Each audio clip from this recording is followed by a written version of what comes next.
नमस्ते, प्रणाम।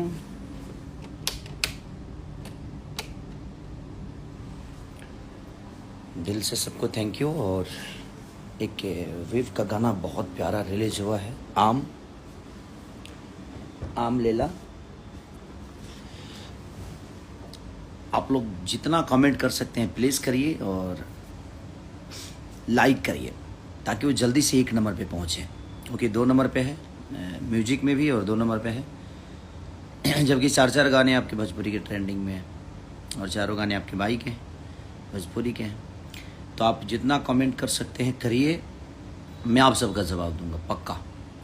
और लाइक करिए, क्योंकि जोर लगाइए ताकि जल्दी से गद्दर 2 को पीछे करके ऊपर आए, क्योंकि हम लोग कोशिश तो कर ही सकते